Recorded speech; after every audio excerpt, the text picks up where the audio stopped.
ಮತ್ತೆ ಹೈಕಮಾಂಡ್ ಅಂಗಳಕ್ಕೆ ರಾಜ್ಯ ಬಿಜೆಪಿ ಭಿನ್ನಮತ. ವಿಜೇಂದ್ರಗೆ ವರಿಷ್ಠರು ಬುಲಾವ್ ಕೊಟ್ಟಿದ್ದೇಕೆ? ದೆಹಲಿ ಚುನಾವಣೆ ಸೋಲಿನ ಬಳಿಕ ಹಳೆ ಚಾಳಿ ಮುಂದುವರಿಸಿದ ಕಾಂಗ್ರೆಸ್. ಹೈಕಮಾಂಡ್ ವಿರುದ್ಧವೇ ಸಚಿವ ರಾಜಣ್ಣ ಅಸಮಾಧಾನ ವ್ಯಕ್ತಪಡಿಸಿದ್ದೇಕೆ? ಯಾರಾಗ್ತಾರೆ ದೆಹಲಿ ಸಿಎಂ? ಈ ಎಲ್ಲ ಸುದ್ದಿಗಳನ್ನು ನೋಡೋಣ ಕರ್ನಾಟಕ ಟಾಪ್ 20ಯಲ್ಲಿ. ರಾಜ್ಯ ಬಿಜೆಪಿಯಲ್ಲಿ ನಡೆಯುತ್ತಿರುವ ಆಂತರಿಕ ಕಲಹ ಮತ್ತೊಮ್ಮೆ ದೆಹಲಿ ಅಂಗಳಕ್ಕೆ ತಲುಪಿದೆ. ಹೈಕಮಾಂಡ್ ಬುಲಾವ್ ಬೆನ್ನಲ್ಲೇ ಬಿಜೆಪಿ ರಾಜ್ಯಾಧ್ಯಕ್ಷ ಬಿವೈ ವಿಜೇಂದ್ರ ದೆಹಲಿಗೆ ಹಾರಿದ್ದಾರೆ. ದಾವಣಗೆರೆ ಪ್ರವಾಸ ಮೊಟಕುಗೊಳಿಸಿ ದಿಢೀರನೆ ಬೆಂಗಳೂರಿನಿಂದ ದೆಹಲಿಗೆ ಪ್ರಯಾಣ ಬೆಳೆಸಿದ್ದಾರೆ. ಇಂದು ರಾತ್ರಿ ಅಥವಾ ನಾಳೆ ಹೈಕಮಾಂಡ್ ನಾಯಕರ ಭೇಟಿ ಮಾಡುವ ಸಾಧ್ಯತೆ ಇದೆ. ಈ ಬೆನ್ನಲ್ಲೇ ಇಂದು ಯತ್ನಾಳ್ ತಂಡ ಸಹ ದೆಹಲಿಗೆ ಪ್ರಯಾಣ ಮಾಡ್ತಾ ಇದ್ದು, ನಾಳೆ ಕೇಂದ್ರ ಸಚಿವ ಸೋಮಣ್ಣ ನಿವಾಸದ ಕಾರ್ಯಕ್ರಮದಲ್ಲಿ ಭಾಗಿಯಾಗಲಿದ್ದಾರೆ. ಬಳಿಕ ಹೈಕಮಾಂಡ್ ನಾಯಕರ ಭೇಟಿಗೂ ಪ್ರಯತ್ನಿಸುವ ಸಾಧ್ಯತೆ ಇದೆ. ಒಂದೇ ದಿನ ವಿಜೇಂದ್ರ ಹಾಗೂ ಭಿನ್ನಮತೀಯರು ದೆಹಲಿ ಭೇಟಿ ಹಿನ್ನೆಲೆಯಲ್ಲಿ ಭಾರಿ ಕುತೂಹಲ ಸೃಷ್ಟಿಯಾಗಿದೆ. ಇನ್ನು ಬಿಜೆಪಿ ರಾಜ್ಯಾಧ್ಯಕ್ಷ ಬಿವೈ ವಿಜೇಂದ್ರ ವಿರುದ್ಧ ಶಾಸಕ ಬಸನಗೌಡ ಪಾಟೀಲ್ ಯತ್ನಾಳ್ ಮತ್ತೆ ವಾಗ್ದಾಳಿ ನಡೆಸಿದ್ದಾರೆ. ಕುಟುಂಬ ರಾಜಕಾರಣದ ವಿರುದ್ಧ ನಮ್ಮ ಹೋರಾಟ ನಿಲ್ಲಲ್ಲ, ನಾವು ದೆಹಲಿಗೆ ಹೋಗ್ತೇವೆ, ನಮ್ಮ ಪ್ರಯತ್ನ ಮಾಡ್ತೇವೆ ಅಂತ ಯತ್ನಾಳ್ ಹೇಳಿದ್ದಾರೆ. ಅಲ್ಲದೆ ನಾನು ರಾಜ್ಯಾಧ್ಯಕ್ಷ ಹಾಗೂ ಸಿಎಂ ಆಗುತ್ತೇನೆ, ನಾನು ಕೂಡ ಅರ್ಹನಿದ್ದೇನೆ ಅಂತ ತಿಳಿಸಿದ್ದಾರೆ. ಮುಖ್ಯಮಂತ್ರಿಗೂ ರೇಸ್ನಾಗಿದ್ದೀನಿ, ಅಧ್ಯಕ್ಷಗೂ ರೇಸ್ನಾಗಿದ್ದೀನಿ. ನಾನು ಲೂಟಿ ಮಾಡಿಲ್ಲ, ಎತ್ತ ಹಾಕಿಲ್ಲ, ಯಾರು ಮನಿ ಮುರಿದಿಲ್ಲ, ಪಕ್ಷ ವಿರೋಧಿ ಚಟುವಟಿಕೆ ಮಾಡಿಲ್ಲ.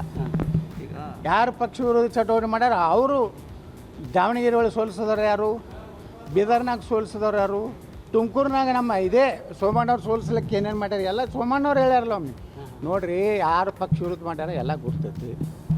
ಇದ್ರ ಮ್ಯಾಗ ನಾವು ಹೋರಾಟ ಮಾಡ್ತೀವಿ. ರಾಜ್ಯ ಬಿಜೆಪಿಯಲ್ಲಿ ಬಣಗಳು ಇರೋದು ಸ್ಪಷ್ಟ. ನಾವು ಬಣದಲ್ಲಿ ಇಲ್ಲ ಅಂತ ಹೇಳೋಕೆ ಆಗಲ್ಲ ಅಂತ ಮಾಜಿ ಸಚಿವ ರಾಜುಗೌಡ ತಿಳಿಸಿದ್ದಾರೆ. ರಾಜ್ಯದಲ್ಲಿ ಬಿಜೆಪಿ ಐಸಿಯುನಲ್ಲಿದೆ. ಹೀಗೆ ಬಿಟ್ರೆ ಕೋಮಾ ಸ್ಥಿತಿ ತಲುಪುತ್ತೆ. ಎಷ್ಟೋ ಮಹನೀಯರು ಬಿಜೆಪಿ ಕಟ್ಟಿ ಬೆಳೆಸಿದ್ದಾರೆ. ಇದೇ ತರ ಕಿತ್ತಾಟ ಮುಂದುವರೆದ್ರೆ ಹೀನಾಯ ಸ್ಥಿತಿ ಹೋಗುತ್ತೆ.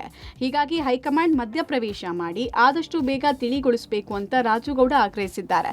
ಹೈಕಮಾಂಡ್ ಮುಂದೆ ಯಾರೂ ದೊಡ್ಡವರಿಲ್ಲ. ಇದೇ ಕಾರಣಕ್ಕೆ ಜೆಪಿ ನಡ್ಡಾ, ಅಮಿತ್ ಶಾ ಆದಷ್ಟು ಬೇಗ ಎಂಟ್ರಿ ಆಗಿ ಪರಿಸ್ಥಿತಿ ತಿಳಿಗೊಳಿಸಬೇಕು. ಇಲ್ಲದೇ ಇದ್ರೆ ರಾಜ್ಯದಲ್ಲಿ ಬಿಜೆಪಿಗೆ ಉಳಿಗಾಲ ಇಲ್ಲ ಅಂತ ರಾಜುಗೌಡ ಹೇಳಿದ್ದಾರೆ. ನಮ್ಮ ಹತ್ರಗಳು ಬಣಗಳು ಬಹಳ ಸೃಷ್ಟಿಯಾಗಿಬಿಟ್ಟಿದಾವೆ. ನಾವು ಹೈಕಮಾಂಡ್ಗೆ ಒತ್ತಾಯ ಮಾಡಿದ್ದೇವೆ. ಈ ಬಣಗಳನ್ನ ಸರಿಪಡಿಸಿಲ್ಲ ಅಂತಂದ್ರೆ ನಮ್ಮ ಪರಿಸ್ಥಿತಿ ಬಹಳ ಚಿಂತಾಜನಕ ಇದೆ. ಆಲ್ರೆಡಿ ಈಗ ನಾವು ಐಸಿಯುನಲ್ಲಿದ್ದೀವಿ. ನೀವು ಇದೇ ತರ ಹೈಕಮಾಂಡ್ ಅವ್ರು ಬಿಟ್ರೆ ಕೋಮಾ ಸ್ಟೇಜಿಗೆ ಹೋಗ್ತೀವಿ. ದೆಹಲಿ ವಿಧಾನಸಭಾ ಚುನಾವಣೆಯಲ್ಲಿ ಕಾಂಗ್ರೆಸ್ ಹೀನಾಯವಾಗಿ ಸೋತಿದೆ. ಈ ಬಗ್ಗೆ ಪ್ರತಿಕ್ರಿಯೆ ನೀಡಿರುವ ಸಚಿವ ಶಿವರಾಜ್ ತಂಗಡಗಿ ಇವಿಎಂ ಮೇಲೆ ಅನುಮಾನ ವ್ಯಕ್ತಪಡಿಸಿದ್ದಾರೆ. ಸೋಲನ್ನು ಒಪ್ಪಿಕೊಳ್ತೇವೆ, ಆದರೆ ಈಗಲೂ ಕೂಡ ನಮಗೆ ಇವಿಎಂ ಮೇಲೆ ಡೌಟ್ ಇದೆ ಅಂತ ಕನಕಗಿರಿಯಲ್ಲಿ ಸಚಿವ ಶಿವರಾಜ್ ತಂಗಡಗಿ ಹೇಳಿದ್ದಾರೆ. ತಮಗೆ ಬೇಕಾದ ಕಡೆಯಲ್ಲಿ ಇವಿಎಂ ಮೂಲಕ ಗೆಲ್ತಾರೆ, ಬೇರೆ ಯಾವುದರಿಂದಲೂ ಕೂಡ ಅವರು ಗೆಲ್ಲೋದಕ್ಕೆ ಸಾಧ್ಯವಿಲ್ಲ. ಮಹಾರಾಷ್ಟ್ರ ಚುನಾವಣೆಯ ಸಮಯದಲ್ಲೂ ಕೂಡ ಹೀಗೆ ಆಗಿದೆ. ಅದರ ಬಗ್ಗೆ ರಾಹುಲ್ ಗಾಂಧಿ ಅವರು ಪ್ರಸ್ತಾಪ ಮಾಡಿದ್ದಾರೆ ಅಂತ ಹೇಳಿ ಶಿವರಾಜ್ ತಂಗಡಗಿ ತಿಳಿಸಿದ್ದಾರೆ. ಇನ್ನು ದೆಹಲಿ ಫಲಿತಾಂಶದಲ್ಲಿ ವಿಶೇಷ ಏನಿಲ್ಲ ಅಂತ ಹೇಳಿರುವ ಸಚಿವ ಚಲುವರಾಯ ಸ್ವಾಮಿ, ಕೇಜ್ರಿವಾಲ್ ಇಂಡಿ ಒಕ್ಕೂಟದ ಜೊತೆಗೆ ಹೋಗಿದ್ರೆ ಬಿಜೆಪಿಗೆ ಈ ಅವಕಾಶ ಸಿಗ್ತಿರ್ಲಿಲ್ಲ. ಆಪ್ ಕಾಂಗ್ರೆಸ್ ನಿರ್ಧಾರದಿಂದ ಬಿಜೆಪಿ ಲಾಭ ಪಡೆದುಕೊಂಡಿದೆ ಅಷ್ಟೇ ಅಂತ ಹೇಳಿದ್ದಾರೆ. ಎಲ್ಲಿ ಚುನಾವಣೆ ಸೋತೀವಿ, ಸೋಲನ್ನು ಒಪ್ಕೊಂತೀವಿ, ತಪ್ಪೇನಿದೆ? ಗೆಲುವನ್ನು ಯಾವ ರೀತಿ ಸ್ವೀಕಾರ ಮಾಡ್ತೀವಿ, ಸೋಲನ್ನು ಅದೇ ರೀತಿ ಸ್ವೀಕಾರ ಮಾಡ್ತೀವಿ. ಇವಿಎಂ ಮಷಿನ್ ಮೇಲೆ ಇವತ್ತಿಗೂ ನನಗೆ ಅನುಮಾನ ಇದೆ. ನನಗೆ ಇಲ್ಲಿ ಗೆದ್ದಿದ್ದು ಅನುಮಾನ ಇದೆ. ಅಂದ್ರೆ ಯನಮಾನ ಅಂದ್ರೆ ಬೇಕಾದಲ್ಲೇ ಒಂದೇ ಎರಡು ಚೂಸ್ ಮಾಡಿ ಗೆಲ್ಸೋದು, ಉಳಿದಿದ್ದನ್ನ ತಾವು ಮಾಡ್ಕೊಳ್ಳೋಂಥ ಕೆಲಸ ಮಾಡ್ತಾರೆ. ಅವರು ಇವಿಎಂ ಇಂದನೇ ಗೆಲ್ಲೋದು ಮತ್ತೆ ಅದರಿಂದ ಸಾಧ್ಯ ಇಲ್ಲ. ಆದ್ರೂ ಅದ್ರ ಬಗ್ಗೆ ಈಗಾಗಲೇ ಬಾಂಬೆ ಮಹಾರಾಷ್ಟ್ರ ಚುನಾವಣೆ ಬಗ್ಗೆ ಚರ್ಚೆ ಆಗಿದೆ. 30-40 ಲಕ್ಷ ವೋಟರ್ಸ್ನ ಹೆಚ್ಚಿಗೆ ಮಾಡಿದಂಥ ಉದಾಹರಣೆನ ಹೌಸ್ನಾಗನ ನಮ್ಮ ನಾಯಕರಂತ ರಾಹುಲ್ ಗಾಂಧಿ ಅವರು ಪ್ರಸ್ತಾಪ ಮಾಡಿದ್ದಾರೆ. ಅದ್ರ ಬಗ್ಗೆ ತನಿಖೆ ಮತ್ತೊಂದು ಆಗುತ್ತೆ. ಗೊತ್ತಿರೋ ವಿಚಾರ, ವಿಶೇಷ ಏನಿಲ್ಲ. ಒಂದೇ ಇಂಡಿಯಾ ಒಕ್ಕೂಟ ಜೊತೆಲಿ ಹೋಗಿದ್ದಿದ್ರೆ ಬಿಜೆಪಿಗೆ ಅವಕಾಶ ಸಿಗ್ತಿರ್ಲಿಲ್ಲ. ಕೇಜ್ರಿವಾಲ್ ಅವರು ಸ್ವಲ್ಪ ದುಡುಕಿ ನಿರ್ಧಾರದಿಂದ ತೀರ್ಮಾನ ಆಗಿದೆ. ದೆಹಲಿ ವಿಧಾನಸಭೆ ಚುನಾವಣೆಯಲ್ಲಿ ಸೋಲಿನ ಬೆನ್ನಲ್ಲೇ ಹೈಕಮಾಂಡ್ ವಿರುದ್ಧವೇ ಸಚಿವ ಕೆಎನ್ ರಾಜಣ್ಣ ಪರೋಕ್ಷವಾಗಿ ಅಸಮಾಧಾನ ವ್ಯಕ್ತಪಡಿಸಿದ್ದಾರೆ. ಕಾಂಗ್ರೆಸ್ ಮತ್ತು ಆಪ್ ಇಬ್ಬರಿಗೂ ಜಂಬ ಇದೆ, ಈಗೋ ಇದೆ. ನಮ್ಮವರೇ ದ್ವೇಷ ಸಾಧಿಸಿಕೊಂಡು ಶತ್ರುವನ್ನ ಬಲಿಷ್ಠ ಮಾಡಿದ್ದಾರೆ. ಇದರಿಂದ ಸೋಲಾಗಿದೆ ಅಂತ ರಾಜಣ್ಣ ವ್ಯಾಖ್ಯಾನಿಸಿದ್ದಾರೆ. ರಾಷ್ಟ್ರ ರಾಜಕಾರಣ ಅರಿತು ಶತ್ರುವನ್ನ ಸೋಲಿಸಬೇಕು. ಮತ ವಿಭಜನೆಯಿಂದ ಬಿಜೆಪಿ ಗೆದ್ದಿದೆ ಅಂತ ಹೇಳಿದ್ದಾರೆ. ಇನ್ನು ಇವಿಎಂ ಮೇಲೆ ಅನುಮಾನ ವ್ಯಕ್ತಪಡಿಸ್ತಾ ಇರುವ ಕಾಂಗ್ರೆಸ್ ನಾಯಕರಿಗೆ ಕೇಂದ್ರ ಸಚಿವ ಪ್ರಹ್ಲಾದ್ ಜೋಶಿ ತಿರುಗೇಟು ಕೊಟ್ಟಿದ್ದಾರೆ. ಇವಿಎಂ ಹಾಗೂ ಚುನಾವಣಾ ಆಯೋಗದ ಮೇಲೆ ಆರೋಪ ಮಾಡ್ತಾ ಇರುವ ಕಾಂಗ್ರೆಸ್ನವರು ರಾಹುಲ್ ಗಾಂಧಿ ಅಸಮರ್ಥರಾಗಿರೋ ಬಗ್ಗೆ ಮಾತಾಡಲ್ಲ ಅಂತ ಪ್ರಹ್ಲಾದ್ ಜೋಶಿ ವ್ಯಂಗ್ಯವಾಡಿದ್ದಾರೆ. ಈಗ ದೆಹಲಿ ಚುನಾವಣೆಯಲ್ಲೂ ಅಷ್ಟೇ ಕಾಂಗ್ರೆಸ್ಸಿಗರು ಆಪ್ನವರು ಯಾರ್ದು ಏನೇ ಇರ್ಬೋದು, ತಪ್ಪುಗಳು ಅಂದ್ರೆ ಎಲ್ಲಾ ಪಕ್ಷದಲ್ಲೂ ಕೂಡ ತಪ್ಪುಗಳಾಗ್ತವೆ. ಆ ತಪ್ಪನ್ನೇ ಮುಂದಿಟ್ಕೊಂಡು ದ್ವೇಷ ಸಾಧಿಸ್ಕೊಂಡು ನಾವು ಯಾರು ಶತ್ರು ಇರ್ತಾರೆ ಶತ್ರುನ ಮತ್ತಷ್ಟು ಬಲಿಷ್ಠ ಮಾಡ್ತಕ್ಕಂಥ ರಾಜಕೀಯದ ತೀರ್ಮಾನಗಳು ಆಗಬಾರ್ದು. ಕಾಂಗ್ರೆಸ್ ಪಾರ್ಟಿ ಚುನಾವಣೆ ಸೋತ ನಂತರ ಅದನ್ನ ಒಂದು ವಿಮರ್ಶೆಯನ್ನ ಮಾಡೋದು ಬಿಟ್ಟು ಆತ್ಮನಿರೀಕ್ಷಣೆಯನ್ನ ಮಾಡೋದು ಬಿಟ್ಟರು ಜೀರೋ ಆಗಿದ್ದಾರೆ. ಆದರೆ ಜೀರೋ ಆದರೂ ಸಹಿತ EVM ಬಗ್ಗೆ ಮತ್ತು ಇಲೆಕ್ಷನ್ ಕಮಿಷನ್ ಬಗ್ಗೆ ಮಾತನಾಡ್ತಾರೆ ಹೊರತಾಗಿ ರಾಹುಲ್ ಗಾಂಧಿಯವರ ನೇತೃತ್ವದ ಬಗ್ಗೆ, ಅವರ ಅಸಾಮರ್ಥ್ಯದ ಬಗ್ಗೆ ಕಾಂಗ್ರೆಸ್ ಪಾರ್ಟಿಯವರು ಚಿಂತನೆಯನ್ನು ಮಾಡೋದಿಲ್ಲ. ರಾಷ್ಟ್ರ ರಾಜಧಾನಿ ದೆಹಲಿಯಲ್ಲಿ ಬಿಜೆಪಿ ಭರ್ಜರಿ ಗೆಲುವು ಸಾಧಿಸಿದ್ದು 10 ವರ್ಷಗಳ ಆಮ್ ಆದ್ಮಿ ಪಕ್ಷದ ಆಡಳಿತಕ್ಕೆ ತೆರೆ ಬಿದ್ದಿದೆ. 27 ವರ್ಷಗಳ ನಂತರ ಸರ್ಕಾರ ರಚಿಸಲು ಕಮಲ ಪಕ್ಷ ತುದಿಗಾಲಲ್ಲಿ ನಿಂತಿದೆ. ಬರೋಬ್ಬರಿ 48 ಸ್ಥಾನ ಗೆದ್ದಿರೋ ಕೇಸರಿ ಪಕ್ಷದಲ್ಲಿ ಸಿಎಂ ಆಯ್ಕೆ ಕಸರತ್ತು ಶುರುವಾಗಿದೆ. ಕೇಜ್ರಿವಾಲ್ ಅವರನ್ನು ಸೋಲಿಸಿದ ಪರ್ವೇಶ್ ವರ್ಮಾ ಮುಂದಿನ ಮುಖ್ಯಮಂತ್ರಿ ಆಗಲಿದ್ದಾರೆ ಅನ್ನೋ ಚರ್ಚೆ ನಡೆದಿದೆ. ದೆಹಲಿ ಬಿಜೆಪಿ ರಾಜ್ಯಾಧ್ಯಕ್ಷ ಸತೀಶ್ ಉಪಾಧ್ಯಾಯ ಕೂಡ ಮುಖ್ಯಮಂತ್ರಿ ರೇಸ್ನಲ್ಲಿದ್ದಾರೆ. ಇದರ ಜೊತೆಗೆ ಜನಕ್ಪುರ ಶಾಸಕ ಆಶೀಶ್ ಸೂದ್ ಕೂಡ ಮುಖ್ಯಮಂತ್ರಿ ಹುದ್ದೆ ಮೇಲೆ ಕಣ್ಣಿಟ್ಟಿದ್ದಾರೆ. ವಿಜೇಂದರ್ ಗುಪ್ತಾ ಹೆಸರು ಕೂಡ ಸಿಎಂ ರೇಸ್ನಲ್ಲಿ ಕೇಳಿ ಬಂದಿದೆ. ಸಿಎಂ ಆಯ್ಕೆ ವಿಚಾರವಾಗಿ ಇಂದು ಬೆಳಗ್ಗೆ ಕೇಂದ್ರ ಸಚಿವ ಅಮಿತ್ ಶಾ ಹಾಗೂ ಬಿಜೆಪಿ ರಾಷ್ಟ್ರೀಯ ಅಧ್ಯಕ್ಷ ಜೆಪಿ ನಡ್ಡಾ ಸಭೆ ನಡೆಸಿ ಚರ್ಚಿಸಿದ್ದಾರೆ. ಫೆಬ್ರವರಿ 15ರ ಬಳಿಕ ನೂತನ ಮುಖ್ಯಮಂತ್ರಿ ಪ್ರಮಾಣ ವಚನ ಸ್ವೀಕರಿಸುವ ಸಾಧ್ಯತೆ ಇದೆ. ಪ್ರಧಾನಿ ಮೋದಿ ಫ್ರಾನ್ಸ್, ಅಮೆರಿಕ ಪ್ರವಾಸದಿಂದ ವಾಪಸ್ ಬಂದ ಬಳಿಕ ಪ್ರಮಾಣ ವಚನ ಸಮಾರಂಭ ನಡೆಯಲಿದೆ ಎಂದು ಹೇಳಲಾಗಿದೆ. ಇಂದು ದೆಹಲಿ ಸಿಎಂ ಸ್ಥಾನಕ್ಕೆ ಅತಿಶಿ ರಾಜೀನಾಮೆ ನೀಡಿದ್ದಾರೆ. ಎಐಸಿಸಿ ಅಧ್ಯಕ್ಷ ಮಲ್ಲಿಕಾರ್ಜುನ ಖರ್ಗೆ ಜೊತೆ ಗೃಹ ಸಚಿವ ಡಾಕ್ಟರ್ ಜಿ ಪರಮೇಶ್ವರ್ ಸುದೀರ್ಘ 3/4 ಗಂಟೆ ಚರ್ಚೆ ನಡೆಸಿದ್ದು ಕುತೂಹಲಕ್ಕೆ ಕಾರಣವಾಗಿದೆ. ಬೆಂಗಳೂರಿನ ಸದಾಶಿವನಗರದಲ್ಲಿರುವ ಮಲ್ಲಿಕಾರ್ಜುನ ಖರ್ಗೆ ನಿವಾಸಕ್ಕೆ ಆಗಮಿಸಿ ಪರಮೇಶ್ವರ್ ಮಾತುಕತೆಯನ್ನ ನಡೆಸಿದ್ದಾರೆ. ಪರಮೇಶ್ವರ್ ಜೊತೆ ಸಚಿವ ಪ್ರಿಯಾಂಕ್ ಖರ್ಗೆ ಕೂಡ ಆಗಮಿಸಿದ್ರು. ದಲಿತ ಸಮುದಾಯದ ಸಮಾವೇಶ, ಪಕ್ಷದ ಆಂತರಿಕ ವಿಚಾರಗಳ ಬಗ್ಗೆ ಚರ್ಚಿಸಿದ್ದಾರೆ. ಗೃಹ ಸಚಿವ ಪರಮೇಶ್ವರ್ ಸದ್ಯದಲ್ಲೇ ದೆಹಲಿಗೂ ಹೋಗಲಿದ್ದಾರೆ. ಅದಕ್ಕೂ ಮುನ್ನ ಬೆಂಗಳೂರಿಗೆ ಬಂದಿರುವ ಖರ್ಗೆ ಭೇಟಿ ಮಾಡಿ ಮಾತುಕತೆ ನಡೆಸಿದ್ದಾರೆ. ಆದರೆ ಇದು ಸೌಜನ್ಯದ ಭೇಟಿಯಷ್ಟೇ, ರಾಜಕೀಯ ಉದ್ದೇಶ ಏನಿಲ್ಲ ಅಂತ ಪರಮೇಶ್ವರ್ ತಿಳಿಸಿದ್ರು.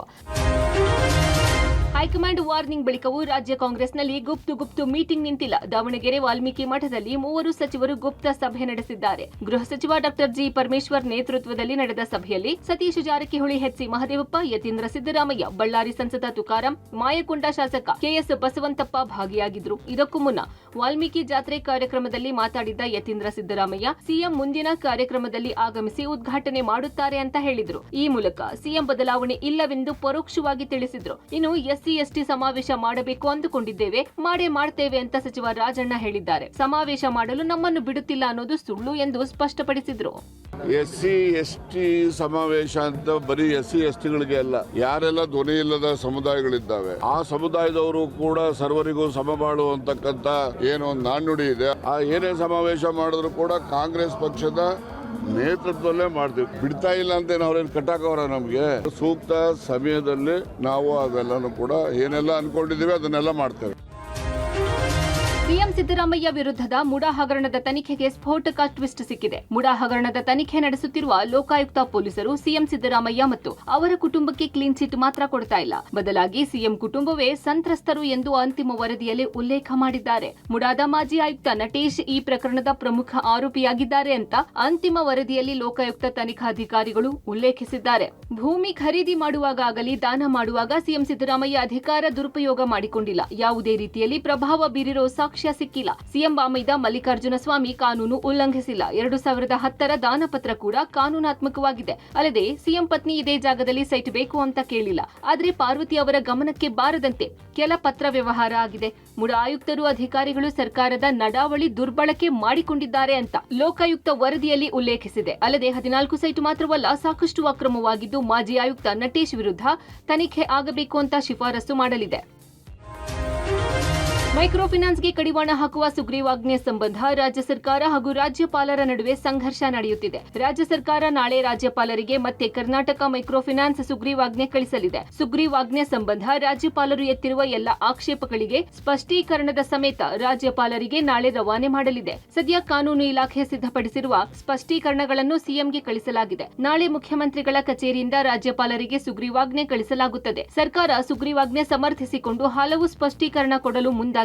ಇದು ವ್ಯಕ್ತಿ ಮೂಲಭೂತ ಹಕ್ಕನ್ನ ನಿರ್ಬಂಧಿಸುವುದಿಲ್ಲ, ಸಾಲದಾತರ ಹಿತಾಸಕ್ತಿಯನ್ನು ನಿರ್ಲಕ್ಷಿಸಿಲ್ಲ, ಸಾಲ ವಸೂಲಾತಿಯನ್ನು ನಿರ್ಬಂಧಿಸುವುದಿಲ್ಲ ಎಂದು ಸ್ಪಷ್ಟನೆ ನೀಡಲಿದೆ. ಇನ್ನು ಗದಗ, ಬೆಟಗೇರಿ, ಅವಳಿ ನಗರದಲ್ಲಿ ಮೀಟರ್ ಬಡ್ಡಿ ದಂಧೆಕೋರರಿಗೆ ಪೊಲೀಸರು ಬಿಗ್ ಶಾಕ್ ಕೊಟ್ಟಿದ್ದಾರೆ. 12 ಬಡ್ಡಿ ದಂಧೆಕೋರರ ಮನೆಗಳ ಮೇಲೆ ಪೊಲೀಸರು ದಿಢೀರ್ ದಾಳಿ ನಡೆಸಿದ್ದು ಲಕ್ಷಾಂತರ ಹಣದ ಕಂತೆ, ಬಾಂಡ್, ಖಾಲಿ ಚೆಕ್ಗಳು, ಹಣ ಎಣಿಸುವ ಮಷಿನ್ ಪತ್ತೆಯಾಗಿದೆ.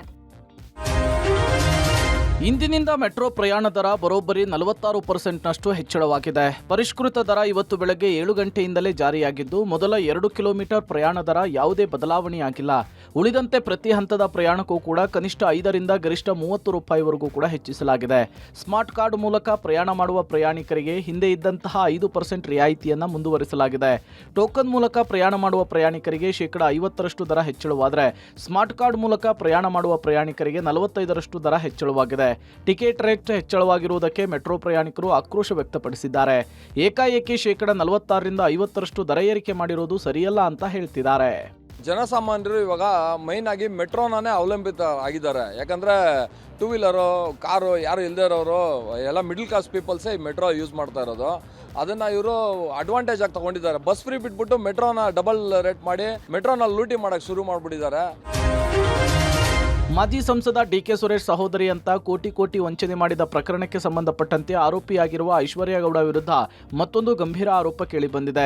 4 ಸಿಡಿಆರ್ ಪಡೆದುಕೊಂಡ ಸಂಬಂಧ ಎಫ್ಐಆರ್ ದಾಖಲಾದ ಬೆನ್ನಲ್ಲೇ ಸಿಡಿಆರ್ ಪಡೆದ ಪ್ರಕರಣದ ತನಿಖೆಗಾಗಿಯೇ ಹೊಸ ತನಿಖಾಧಿಕಾರಿಯನ್ನು ನೇಮಕ ಮಾಡಲಾಗಿದೆ. ಎಸಿಪಿ ಚಂದನ್ ಕುಮಾರ್ ನೇತೃತ್ವದಲ್ಲಿ ತನಿಖೆ ನಡೆಯಲಿದ್ದು, ಪ್ರಾಥಮಿಕ ತನಿಖೆಯಲ್ಲಿ ಐಶ್ವರ್ಯಗೌಡ ರಾಮನಗರದ ಹಲವು ರಾಜಕೀಯ ಮುಖಂಡರ ಸಿಡಿಆರ್ ಅನ್ನು ಕಲೆಕ್ಟ್ ಮಾಡಿರೋದು ಗೊತ್ತಾಗಿದೆ. ಇದಕ್ಕೆ ಕೆಲ ಪೊಲೀಸ್ ಅಧಿಕಾರಿಗಳು ಕೂಡ ಬಳಸಿಕೊಂಡು ಅವರ ಜೊತೆಗೆ ಹಣದ ವ್ಯವಹಾರ ನಡೆಸಿದ್ದಾಳೆ. ಯಾವುದೇ ಪ್ರಕರಣದ ತನಿಖಾಧಿಕಾರಿಗಳಿಗೆ ಮಾತ್ರ ಸಿಡಿಆರ್ ಪಡೆಯುವ ಅಧಿಕಾರವಿರುತ್ತೆ. ಐಶ್ವರ್ಯಗೌಡ ಹೇಗೆ ರಾಜಕೀಯ ಮುಖಂಡರ ಸಿಡಿಆರ್ ಅನ್ನ ಪಡೆದುಕೊಂಡಿದ್ದಾಳೆ, ಅದನ್ನ ಹೇಗೆ ಯಾವ ಕಾರಣಕ್ಕೆ ಬಳಸಿಕೊಳ್ತಿದ್ಲು ಅನ್ನುವಂತಹ ಅನುಮಾನ ಪೊಲೀಸರನ್ನ ಕಾಡಿದೆ. ಇದೇ ಕಾರಣಕ್ಕೆ ಎಸಿಪಿ ಚಂದನ್ ಕುಮಾರ್ ನೇತೃತ್ವದಲ್ಲಿ ಸಿಡಿಆರ್ ಪ್ರಕರಣವನ್ನೇ ಪ್ರತ್ಯೇಕವಾಗಿ ಇನ್ವೆಸ್ಟಿಗೇಷನ್ ನಡೆಸಲಿಕ್ಕೆ ಆದೇಶ ಕೊಡಲಾಗಿದೆ.